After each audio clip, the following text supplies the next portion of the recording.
Hello student, class 10 science का question paper है compartment exam 2023 का।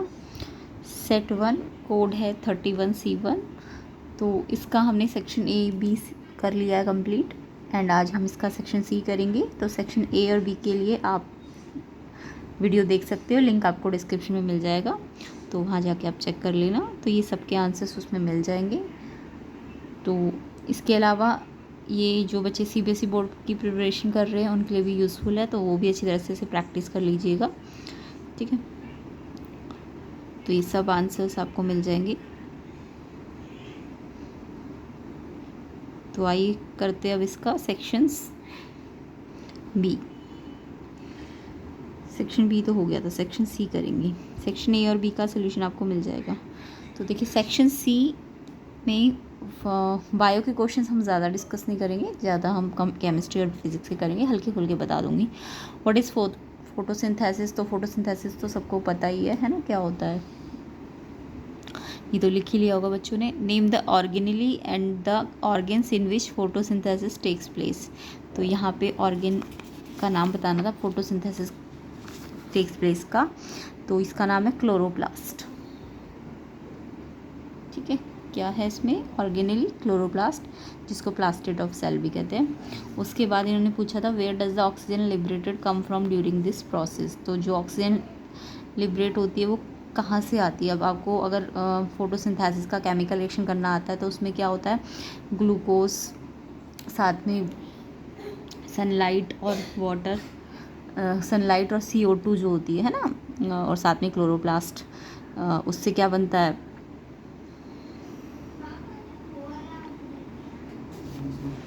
तो देखो फोटोसिंथेसिस प्रोसेस में CO2, H2O, सनलाइट और क्लोरोफिल ये सब कंबाइन होते हैं और ग्लूकोज और O2 रिलीज होती है, ठीक है। ये फोटोसिंथेसिस होता है। अब यहाँ पे जो O2 बनती है वो CO2 से बनी कि H2O से बनी, यही पूछा है आपसे। Where does the oxygen liberated come from during this process. ये जो O2 लिबरेट हुई है इस प्रोसेस में वो इससे बनी है कि इससे बनी है। तो यहाँ पे आपको लिखना था, कि जो ऑक्सीजन लिबरेट हुई है फोटोसिंथेसिस में वो कहाँ से आई है? हाइड्रोलिसिस ऑफ वाटर से, यानी कि वाटर के थ्रू आई है, CO2 से नहीं आई है। किससे आई है? वाटर की हाइड्रोलिसिस या स्प्लिटिंग, वाटर का जब स्प्लिट हुआ होगा तो उससे O2 बनी है। तो किससे, ये पूछ लेते हैं कई बार कि फोटोसिंथेसिस में जो ये ऑक्सीजन बनती है ये CO2 से बनी है, क्योंकि CO2 के पास भी ऑक्सीजन है और वाटर के पास भी ऑक्सीजन है। तो ये जो O2 बनती है ये किससे बनती है? ये वाटर की स्प्लिटिंग करने से बनती है, वाटर के हाइड्रोलिसिस से या स्प्लिटिंग करने से, ना कि इससे, ठीक है। तो ये आपको लिखना था। पहले तो फोटोसिंथेसिस की डेफिनेशन लिखनी थी, वो तो आपको आती होगी, रिएक्शन भी लिख सकते थे आप। फिर ऑर्गेनली क्लोरोप्लास्ट है, और दूसरा क्वेश्चन था कि ऑक्सीजन कहाँ जो लिबरेट हुई है वो कहाँ से आई है? वो वाटर के स्प्लिट होने से आई है, ठीक है, इन ग्रीन प्लांट्स। और तीसरा पार्ट था इसमें क्वेश्चन का, what happens into the carbohydrate which are not immediately use by the plant. जो कार्बोहाइड्रेट, ये जो ग्लूकोज बना था वो अगर कार्बोहाइड्रेट जो है इमीडिएटली प्लांट यूज़ नहीं करेंगे तो क्या होगा उस कार्बोहाइड्रेट का? तो यहाँ पे आपको लिखना था carbohydrate which are not used immediately by the plant stored in the form of starch. किस फॉर्म में स्टोर हो जाएगा? स्टार्च फॉर्म में इन द प्लांट, ठीक है। तो ये 3-4 क्वेश्चन थे इसके अंदर।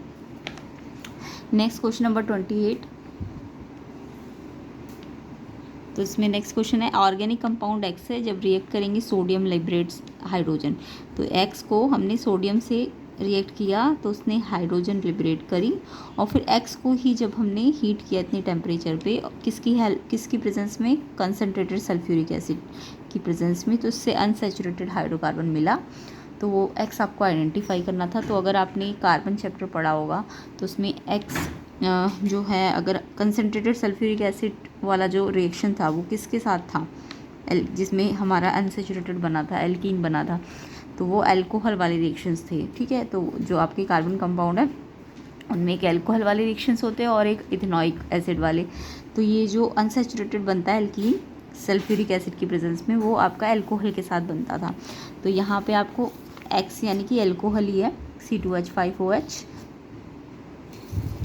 तो पहला रिएक्शन तो क्या है कि अल्कोहल को सोडियम मेटल के साथ हमने क्या करा, रिएक्ट किया, तो हमें एक तो सोडियम इथेनॉइड मिलेगा और साथ में H2 गैस मिलेगी। यही तो बोला था कि Na के साथ X था ये, इसको Na के साथ रेट किया तो H2 गैस बनी। और इसी को X को हमने कंसनट्रेटेड H2SO4 के साथ जब रिएक्ट किया तो इससे हमें क्या मिला, एक अनसैचुरेटेड कंपाउंड मिला। अनसैचुरेटेड मतलब डबल बॉन्ड वाला, है ना। तो इसमें अल्कोहल में C2 है तो इथीन मिलता है हमको अनसैचुरेटेड में, ठीक है, क्योंकि इथीन में भी C2 है ना। तो ये यहाँ इससे समझ जाओ कि आपका कंसनट्रेटेड H2SO4 है और इथीन मिल रहा है, तो समझ जाओ कि ये इथेनॉल के रिएक्शंस है। तो यानी X जो है एक बार Na के साथ H2 दे रहा है और X ही इसके साथ आपको इथीन दे रहा है, तो X क्या है आपका, अल्कोहल है। तो X क्या बताना था, इसमें अल्कोहल है। तो अगर आपको ये रिएक्शंस आते हैं अल्कोहल और इथेनॉइक एसिड के तो आप ये इजीली कर सकते थे।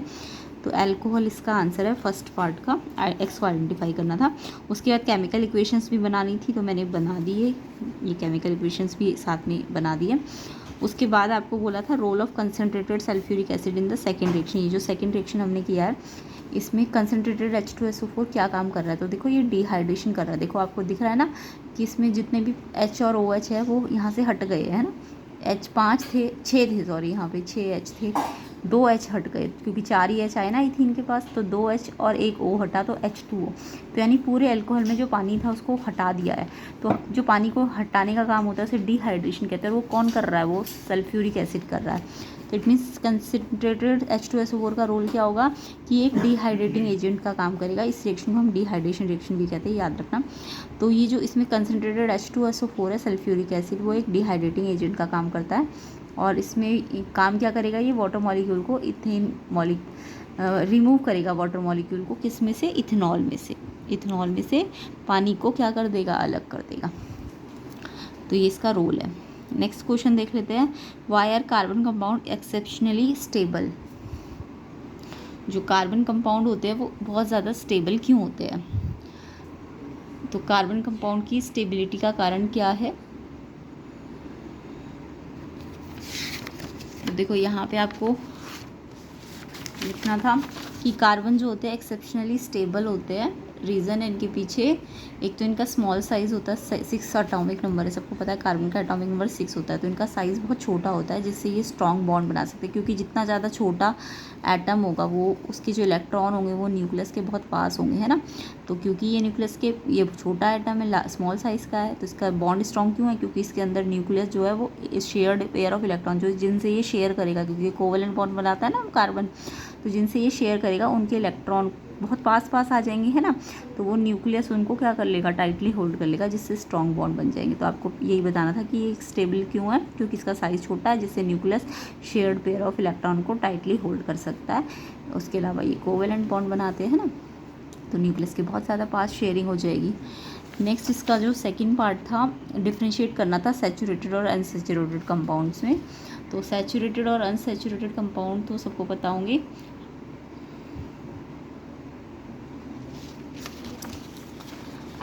तो देखो सैचुरेटेड क्या होते हैं, जिसमें ऐसे कार्बन कंपाउंड जिसमें कार्बन एटम कनेक्टेड होता है सिंगल बॉन्ड से। तो carbon atom in saturated compound carbon atom connected होता है सिंगल बॉन्ड से अदर एटम के साथ, ठीक है। तो ये कोवेलेंट बॉन्ड बनाता है, अदर एटम के साथ कैसा बॉन्ड बनाता है, कोवेलेंट। इसका जो फॉर्मूला होता है, C जितने होंगे H उसके डबल से 2 ज़्यादा, CnH2n+2 इसका फॉर्मूला होता है सैचुरेटेड का। और ये एक अनरिएक्टिव होता है। हाँ, अगर इसके H हट गए, जितने H है इसके पास, इसके 1-2 H हट जाए और वो रिप्लेस हो जाए किसी और एटम से, तो फिर ये रिएक्टिव हो जाएगा, अदरवाइज़ ये लेस रिएक्टिव है ना, इनके कंपैरिजन में, अनसैचुरेटेड के कंपैरिजन में। तो अनसैचुरेटेड में इसका उल्टा लिख देना, यहाँ सिंगल है तो यहाँ पे डबल और triple bond, carbon atom connected double और ट्रिपल बॉन्ड। और इसका जनरल फॉर्मूला या तो C जितने H उसके डबल होंगे या C जितने H उसके डबल से 2 कम होंगे। तो ये फॉर्मूला याद रखना होता है। ये रिएक्टिव होते हैं जो अनसैचुरेटेड वाले होते हैं, ठीक है। अब इसमें नेक्स्ट क्वेश्चन आपको था कि इसका ना स्ट्रक्चर बनाना था सैचुरेटेड का भी और अनसैचुरेटेड का भी, जिसके अंदर 3 कार्बन एटम है। तो देखो मैंने सैचुरेटेड का जो आपको फॉर्मूला बताया है CnH2n+2 बताया है ना। तो अगर ये फॉर्मूला है तो हमने C कितने लिए, 3 लिए। तो अगर ये 3 है तो ये देखो 2n+2 होनी चाहिए, यानी अगर n 3 है हमारा, n कितना है, 3 है, तो सोचो 2n+3 कितना हो जाएगा, 2, n कितना है 3, प्लस 2, क्योंकि हाइड्रोजन तो 2n+2 होंगे ना, तो 2 3 6 + 2 8 हो जाएंगे हाइड्रोजन। अब यहाँ पे सिंगल बॉन्ड होते हैं सैचुरेटेड में, तो पहले 3 कार्बन बना देने हैं और फिर हर एक कार्बन को, पहले तो आप 3 कार्बन बनाना, ये 3 कार्बन बन गए, ठीक है। अब हर एक कार्बन के पास 4 बॉन्ड आने चाहिए। तो देखो इस कार्बन के पास ऑलरेडी 1 बॉन्ड आ चुका है, तो इसके पास 3 बॉन्ड और बनेंगे, तो 4 बॉन्ड हो गए ना इसके। तो यहाँ पे 3 बॉन्ड में ये आ जाएगा 3 हाइड्रोजन। इस कार्बन के देखो ऑलरेडी 2 बॉन्ड बन चुके हैं, तो चौथा ये, इसको भी 4 चाहिए, 4 बॉन्ड बनाने, तो एक हाइड्रोजन यहाँ आएगा और एक यहाँ आएगा, होगा इसके भी 4। अब इस वाले कार्बन की बात करें तो इसके पास भी 1 बॉन्ड है, तो इसको भी 3 बॉन्ड देने पड़ेंगे, है ना। तो ये सब सारे का जितने भी कार्बन के पास 4 बॉन्ड आ गए, तो यानी हर एक कार्बन का 4 बॉन्ड कंप्लीट होना चाहिए। तो और C3 होता है ना, तो इसको प्रॉप बोलते हैं। और क्योंकि अगर ये सैचुरेटेड को हम एल्केन कैटेगरी कहते हैं, तो इसमें एन आ जाता है, तो ये प्रोपेन है। सेम ऐसी अनसैचुरेटेड के साथ भी C3 वाला बनाना था। देखो अनसैचुरेटेड में अगर हम एल्कीन वाला फॉर्मूला देखें, 2 होते हैं ना इसमें, एल्कीन डबल बॉन्ड वाला और ट्रिपल बॉन्ड वाला। तो एल्कीन डबल बॉन्ड होता है, तो जितना C होता है ना उसका डबल होता है H। तो C अगर 3 है तो H सोचो 6 हो जाएगा। अब C3 और H6, तो यहाँ पे कैसे बनेगा, C पहले 3 बनाओ और एक कार्बन और कार्बन के बीच में डबल बॉन्ड दे दो, दोनों में नहीं देना, एक में ही देना। और फिर देखो हर एक कार्बन के कितने बॉन्ड बनने चाहिए, 4 बॉन्ड बनने चाहिए। जैसे इस कार्बन को देखो तो इसमें एक ही बॉन्ड बना हुआ है, तो इसके 3 हाइड्रोजन और आ जाएंगे, तो इसके 4 बॉन्ड बन गए, है ना। अब इस कार्बन की बात करते हैं तो इसमें देखो एक यहाँ से बना, 2 3 बॉन्ड बने, तो इसको सिर्फ एक ही हाइड्रोजन मिलेगा। और इस कार्बन को देखो 2 बॉन्ड बने हुए हैं, तो इसको 2 हाइड्रोजन मिल जाएंगे, ताकि इसके 4 बॉन्ड हो जाए। तो ये आपका अनसैचुरेटेड CnH2n का। देखो इसमें H 6 थे ना, गिन लो, 1 2 3 4 5 6। तो आपको देखना है कि हर एक कार्बन के 4 बॉन्ड होने चाहिए, तो ये बन जाएगा इसका स्ट्रक्चर। सेम ऐसी एल्काइन के लिए, एल्काइन में Cn जितना होगा H डबल से 2 कम होगा। तो अगर ये 3 है तो इसका डबल करो, 6 में से 2 कम करो, 4 हो जाएंगे H।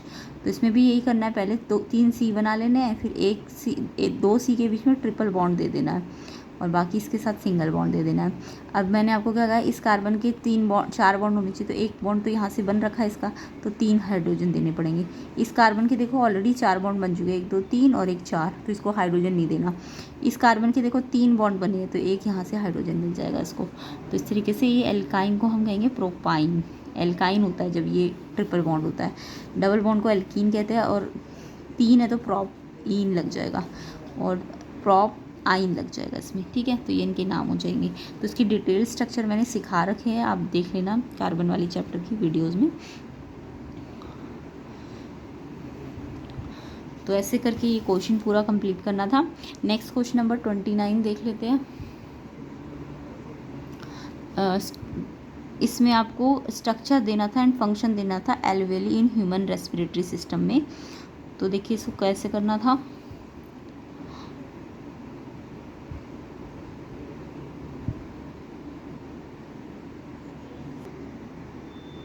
तो नेक्स्ट क्वेश्चन आपका बायो में से ही है, वो आप वैसे तो खुद ही लिख लेना, बता देती हूँ मैं। Structure and function of alveoli in human respiratory system में आपको एल्वेली का स्ट्रक्चर और फंक्शन बताना था।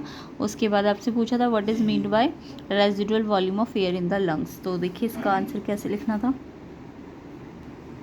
तो इसमें आपको लिखना था कि पहले तो एल्वेली होती क्या है, कि टिनी सैक्स जो लंग्स में मिलते हैं जिसमें कार्बन डाइऑक्साइड ऑक्सीजन का एक्सचेंज होता है, उसको एल्वेली कहते हैं। स्ट्रक्चर वाइज ये बैलून शेप्ड का होता है।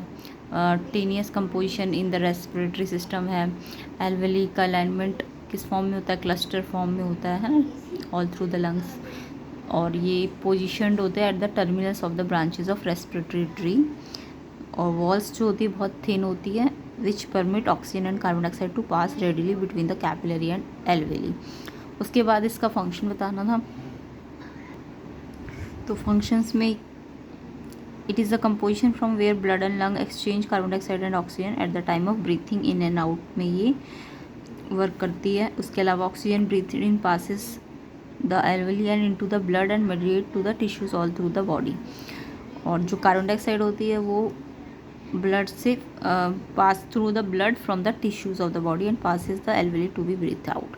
तो ब्रीथ इन और ब्रीथ आउट में इसका रोल होता है, ठीक है। तो ये सब आपको थ्योरी का क्वेश्चन था, याद करके जाना था। तो शॉर्ट में भी आप ऐसे लिख सकते थे एल्वेली के बारे में कि thin walled balloon like structure होता है, उसमें ये provide a large surface area. जो कि सप्लाइड होता है ब्लड कैपिलरीज के through for exchange of gases in lungs. CO2 release होती है कैविटी ऑफ एल्वेली में, and O2 present in breath air is taken by haemoglobin present in RBC of blood. तो ऐसे करके भी आप इसे लिख सकते थे। अब देखिए नेक्स्ट क्वेश्चन यहाँ पे है,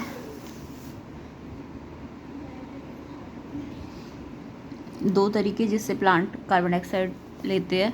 तो एक तो सॉइल से लेते हैं प्लांट कार्बन डाइऑक्साइड, उसके अलावा एयर से लेते हैं ना, through stomata. Plants obtain carbon dioxide from air through stomata in their leaves, and second soil से, ठीक है। उसके बाद causes of opening and closing of the stomata पूछा गया था आपसे। इससे पहले आपसे पूछा गया what is mean by residual volume of air in the lungs. तो इसका मतलब बताना था आपको, तो इसका आंसर देख लेते हैं। तो residual volume is the amount of air that remains in a person's lung after maximum exhalation. जितना वो एक्सहेलेशन कर सकता है उसके बाद जो बची हुई एयर है जो लंग्स में रहती है उसको हम रेजिडुअल वॉल्यूम कहते हैं, या फिर कह सकते हो volume of air that we can't possibly get out of our lungs, जो हमारी लंग्स से बाहर नहीं जा सकता, यानी कि वो हमारे लंग्स जो होंगे कभी एम्प्टी नहीं होंगे, ठीक है। तो इसका मतलब ये है, अगर एम्प्टी हो जाएंगे तो वो कोलैप्स कर जाएंगे, है ना, as the tissue sticks together, क्योंकि टिश्यू क्या हो जाएंगे, जुड़ जाएंगे, एक स्टिक हो जाएंगे ना, एक दूसरे से चिपक जाएंगे। तो इसलिए कभी भी लंग में एयर ख़त्म नहीं होती है, एम्प्टी नहीं होती है, कुछ ना कुछ एयर आफ्टर मैक्सिमम एक्सहेलेशन कुछ ना कुछ बचती है, तो इसी को रेजिडुअल वॉल्यूम कहते हैं। तो नेक्स्ट था स्टोमेटा के ओपनिंग एंड क्लोजिंग का कॉज क्या है। तो स्टोमेटल पोर्स जो होते हैं ओपन कब होते हैं, जब गार्ड सेल इनलार्ज हो जाती है, जिससे result of water absorption, and close कब होती है, जब गार्ड सेल श्रिंक हो जाती है। तो यानी कि गार्ड सेल पे डिपेंड करता है ओपनिंग एंड क्लोजिंग। इसके बाद नेक्स्ट था what is Tyndall effect, give 2 examples where this phenomena is observed, give reason to explain this phenomena. तो टिंडल इफेक्ट क्या होता है, उसके बाद एग्जांपल्स देने थे टिंडल इफेक्ट के।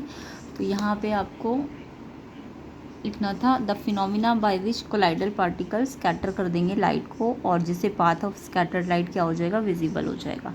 तो जो कोलाइडल पार्टिकल है, जैसे डस्ट हो गया, स्मोक हो गया, है ना, एयर में होता है ना कोलाइडल पार्टिकल्स, तो वो क्या करते हैं, स्कैटर कर देते हैं लाइट को, और इससे लाइट का पाथ जो होता है वो विजिबल हो जाता है। तो इसके एग्जाम्पल है, जैसे कि आपने देखा होगा सनलाइट जब एंटर करती है एक रूम में एक होल से, छोटे से होल से, तो जो स्मोक और डस्ट पार्टिकल होते हैं ना सन एयर के अंदर, वो स्कैटर हो कर देते हैं सनलाइट को, जिससे होल से आते हुए लाइट आपको दिखाई देती है, ठीक है। नेक्स्ट इसका सेकंड एग्जांपल है when the weather is foggy and smoggy. जब वेदर फॉगी और स्मॉगी होता है तो हेडलाइट जो होती है वो उनकी जो बीम्स होती है वो आपको दिखाई देती है, क्लियरली विजिबल होती है ना। तो ये भी आपका फॉग्स क्या होती है, कोलाइडल पार्टिकल होते हैं, डस्ट पार्टिकल, ये सब कोलाइडल पार्टिकल होते हैं। तो ये स्कैटर करते हैं लाइट को, और उसके बाद वो लाइट के पाथ को विजिबल कर देते हैं। तो इसका कॉज क्या है, कॉज यही है जो अभी मैंने बताया, लाइट स्कैटर हो जाती है, कौन स्कैटर कर देता है, कोलाइडल पार्टिकल। तो ये आपको आंसर में लिखना था। नेक्स्ट आपका 32 क्वेश्चन था, डिफ्रेंशिएट करना था सोलेनॉइड एंड सर्कुलर कॉइल के बीच में क्या डिफरेंस होता है सोलेनॉइड और सर्कुलर कॉइल में। तो देखो सोलेनॉइड तो आपको पता ही होगा, सोलेनॉइड किससे कहते हैं। तो सोलेनॉइड का तो डायग्राम मैंने फर्स्ट पार्ट में बताया था आपको कि एक लॉन्ग कॉइल को जब हम लार्ज नंबर ऑफ टर्न्स बना के ऐसे ऐसे टर्न बना देते हैं कॉइल के, और उसे एक कॉपर वायर जो जिस वायर से टर्न करते हैं बनाते हैं उसमें इंसुलेशन लगा देते हैं कॉपर वायर का। तो वो उसको हम एक आयरन के अंदर क्या कर देते हैं, ऐसे कॉइल बना के टर्न करते जाते हैं, तो उससे जो बनता है सोलेनॉइड बन जाता है, ठीक है। अब आपको क्वेश्चन में पूछा था कि इन सोलेनॉइड और सर्कुलर वायर जो कॉइल होती है सर्कुलर कॉइल, उसमें क्या डिफरेंस है। तो डिफरेंस वैसे तो कुछ नहीं है, बट सिर्फ डिफरेंस किसके कारण होगा, लेंथ के कारण होगा। सोलेनॉइड की लेंथ तो जो होती है लॉन्गर होती है, जितना उसका डायमीटर नहीं होता जितने ज़्यादा लूप बनेंगे, है ना, ऐसे ऐसे करके टर्न करके स्पाइरल लूप बन जाते हैं। तो ये इसकी शेप एक्चुअल में स्पाइरल लूप होती है, यानी कि एक आपका ये आयरन कोर होगा, इसमें आपको क्या कर दिया जाता है, ऐसे ऐसे करके वायर को ऐसे सर्कुलर लूप में डाल दिया जाता है, ठीक है। तो इसको सोलेनॉइड कहते हैं। फिर इसको बैटरी से कनेक्ट कर दिया जाता है, ये सोलेनॉइड बन जाता है। बैटरी से करंट आता है और फिर मैग्नेटिक फील्ड बनता है। तो और सर्कुलर लूप क्या है, सर्कुलर लूप में क्या होगा, एक वायर को ना यहाँ से हम सर्कल शेप में ऐसे करके लगा देंगे। ये वायर सर्कुलर लूप बना दिया वायर ने, है ये। तो ये हमारा वायर को जब हम सर्कल में बना देते हैं, डाल शेप में दे देते हैं, पर जब सर्कुलर लूप बनाते हैं तो सॉलिनॉइड बनते हैं। अब डिफरेंस किस कारण से होगा? लेंथ के कारण होगा। देखो इस सॉलिनॉइड का ये जो डायमीटर है, ये डायमीटर ये छोटा है, इसकी लेंथ तो बहुत बड़ी होती है, बट डायमीटर छोटा होता है। सर्कल का जो सर्कुलर लूप बन रहे हैं इनके डायमीटर छोटे होंगे बट लेंथ बड़ी होगी, तो इसका लॉन्गर लेंथ होता है डायमीटर के कंपैरिजन में। उसके अलावा जो इसके लूप्स बनते हैं, डिस्टेंस बिटवीन इट्स लूप के बीच का एक लूप से दूसरे लूप का डिस्टेंस ज़्यादा होता है। जबकि कॉइल जो होती है सर्कुलर कॉइल, उसमें बिगर डायमीटर होता है। देखो ये जो सर्कुलर कॉइल है इसका डायमीटर ज़्यादा होता है। तो जब टर्न बनाते हो आप सर्कुलर कॉइल के तो उसका डायमीटर ज़्यादा बनता है, डिस्टेंस टू लूप्स के बीच का शॉर्टर होगा।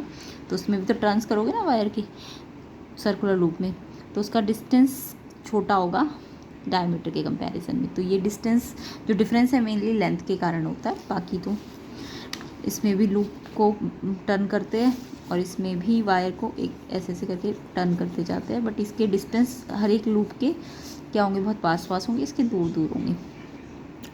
तो इसका सेकंड आपसे पूछा था सॉलिनॉइड का, एक तो पूछा था स्कूल लेबोरेटरी में आप इसे कैसे बनाओगे, तो ये तो आप खुद भी लिख सकते थे कि सबसे पहले आप एक वायर लोगे, है ना, कॉपर की, उसको आप एक आयरन में क्या करोगे,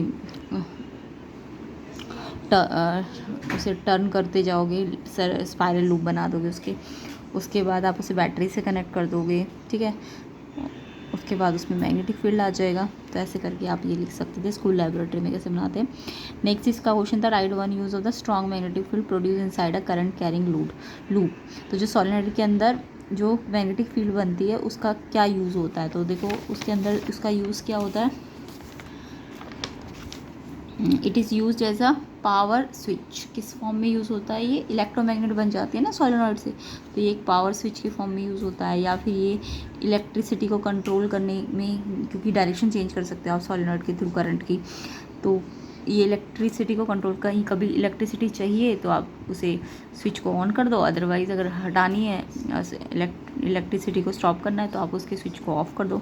तो इलेक्ट्रिकली कंट्रोल करता है एक वॉल्व की तरह, जितनी रिक्वायरमेंट हो, हमें इलेक्ट्रिसिटी की कम है तो कम, ज़्यादा है तो ज़्यादा, तो इसको हम क्या कर सकते हैं? कंट्रोल कर सकते हैं। तो पावर स्विच फॉर्म में या वॉल्व के फॉर्म में इसका हम यूज़ कर सकते हैं। किसका? सॉलिनॉइड के मैग्नेटिक फील्ड का। नेक्स्ट क्वेश्चन आपको था सॉलिनॉइड के अंदर एक तो स्टेट करंट कैरिंग के अंदर आपको सर्किट डायग्राम बनाना था मैग्नेटिक फील्ड का, और राइट हैंड थंब रूल से आपको डायरेक्शन बतानी थी एक स्ट्रेट वायर में कैसी डायरेक्शन बनती है। तो ये तो आप करके गए होंगे। मैग्नेटिक फील्ड में 3 ही टाइप के मैग्नेटिक फील्ड बनाने होते हैं, एक स्ट्रेट वायर का, एक सर्कुलर लूप का और एक सॉलिनॉइड का।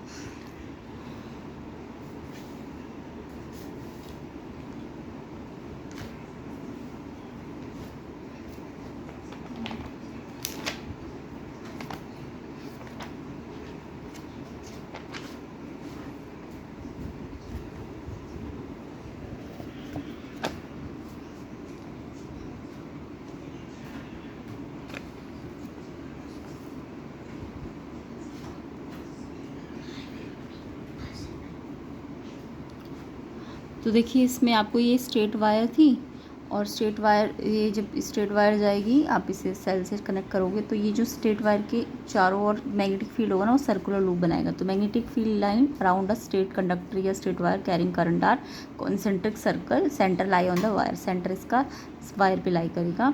तो यहाँ पे आपको ये थोड़ा बहुत लिख देना था और ये डायग्राम बना देना था। उसके बाद इन्होंने नेक्स्ट डायरेक्शन के लिए बोला था, तो इसकी जो डायरेक्शन होती है magnetic field produce by current carrying conductor की, वो किसके थ्रू? मैक्सवेल के राइट हैंड थंब रूल से पता लगाते हैं। तो ये इसका राइट हैंड थंब रूल लिखना था आपको कि अगर आप करंट कैरिंग वायर को अपने जो राइट हैंड थंब को ऐसे रखोगे तो ये जो थंब पॉइंट करेगा ये करंट की डायरेक्शन को पॉइंट करेगा, और ये जो कर्ल्ड फिंगर होगी ये पॉइंट करेगी आपको, थंब तो पॉइंट करेगा डायरेक्शन ऑफ करंट को, और direction in which your finger in circle, जहाँ पे कर्ल्ड फिंगर है वो डायरेक्शन ऑफ मैग्नेटिक फील्ड देगी। तो जब ये करंट ऊपर जाएगा तो मैग्नेटिक फील्ड ऐसे करके कर्ल्ड फिंगर में, यानी कि ऐसे एंटी क्लॉक चलेगा, और अगर डायरेक्शन ऑफ करंट नीचे होगी तो ये क्लॉकवाइज आ जाएगा। तो ऐसे करके ये डायग्राम आपको थंब वाला दिखाना था, और सबसे पहले ये वाला डायग्राम दिखाना था, ठीक ठीक है, नेक्स्ट क्वेश्चन,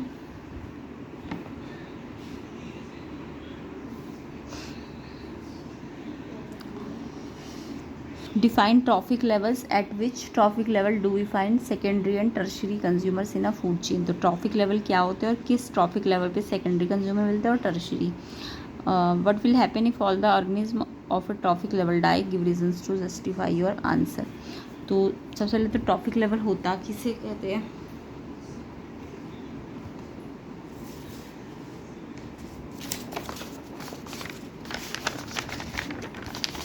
तो देखो ट्रॉफिक लेवल आप किसे कहते हो, the various steps in food chain में जो अलग अलग स्टेप्स होते हैं जिसमें एनर्जी का या फूड का ट्रांसफ़र किया जाता है, ठीक है, एक ऑर्गेनिज्म से दूसरे ऑर्गेनिज्म को, तो वो जो स्टेप्स है वो सबको हम क्या कहते हैं, ट्रॉफिक लेवल कहते हैं।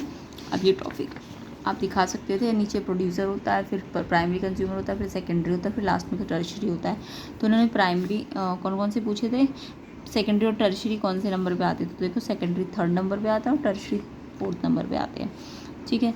उसके बाद पूछा था क्या होगा, what will happen if all the organism of trophic level die, अगर एक ट्रॉफिक लेवल के ऑर्गेनिज्म डाई हो गए, मान लो सेकेंडरी वाले डाई कर गए, मर गए, तो सेकेंडरी वाले मर गए, तो टर्शरी वालों को अगर ये इनकी डेथ हो गई सेकेंडरी वालों की, तो टर्शरी वाले जो है उन्हें खाना नहीं मिलेगा, और जो प्राइमरी वाले होंगे, क्योंकि ये सेकेंडरी वाले क्या हो चुके हैं, डेथ हो चुकी है, तो प्राइमरी के नंबर बढ़ जाएंगे, प्राइमरी कंज्यूमर्स के नंबर बढ़ जाएंगे। तो आपको बताना था अगर कोई भी एक ट्रॉफिक लेवल डाई हो जाता है तो इससे नंबर ऑफ ऑर्गेनिज्म प्रीवियस या लोअर, जो इससे नीचे वाला होगा, जैसे ये वाला गया तो इससे नीचे वाला जो होगा प्रीवियस वाला या लोअर ट्रॉफिक लेवल वाला, वो क्या हो जाएगा, वो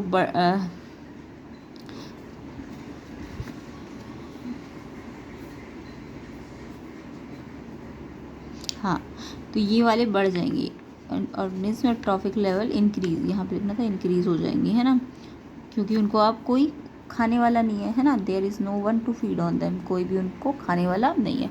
और number of organism in the next या अबव ट्रॉफिक लेवल, जो इनसे ऊपर वाला ट्रॉफिक लेवल होगा वो डिक्रीज हो जाएगा। क्यों डिक्रीज हो जाएगा, क्योंकि उनको फूड नहीं मिलेगा, क्योंकि वो तो उससे ये वाले डिक्रीज़ क्यों हो जाएंगे, क्योंकि वो इनको खाते थे तो उनको तो फूड नहीं मिलेगा, इसलिए ये तो डिक्रीज़ हो जाएंगे। और जो नीचे वाले ये इनको खाते थे तो अब इन्हें खाने वाला कोई नहीं है, तो इनके नंबर बढ़ जाएंगे प्राइमरी वालों के, ना। तो कोई भी एक ट्रॉफिक लेवल अगर जाता है तो उसके ऊपर वाला तो उसको तो फूड नहीं मिलता, तो उसके नंबर तो डिक्रीज़ हो जाते हैं, और जो नीचे वाले होते हैं उसके नंबर क्या हो जाते हैं, इंक्रीज़ हो जाते हैं, क्योंकि अब उनको कोई खाने वाला नहीं है ना। तो ये आपको लिखना था, तो इसका मतलब जिससे इम्बैलेंस आ जाएगा इन्वायरमेंट में या इकोसिस्टम में, तो ये आपको लिख के आना था। तो इस तरीके से हमारा सेक्शन सी कंप्लीट होता है। नेक्स्ट पार्ट में हम इसका सेक्शन डी कंप्लीट करेंगे और ई भी कर लेंगे। तो ये सब क्वेश्चंस के आंसर आपको नेक्स्ट पार्ट में मिल जाएंगे। तो वीडियो को देखते रहिए, शेयर भी कर देना, वीडियो को लाइक कर देना एंड कमेंट करके बताइएगा कि कैसा गया आपका एग्ज़ाम। और चैनल को सब्सक्राइब करना अगर सब्सक्राइब नहीं किया है तो इन सब के आंसर्स आप अच्छी तरह से देख लीजिए। इसके अलावा जो बच्चे सीबीएसई बोर्ड की प्रैक्टिस कर रहे हैं, रिवीजन कर रहे हैं, उनको भी अच्छी तरह से कर लेना।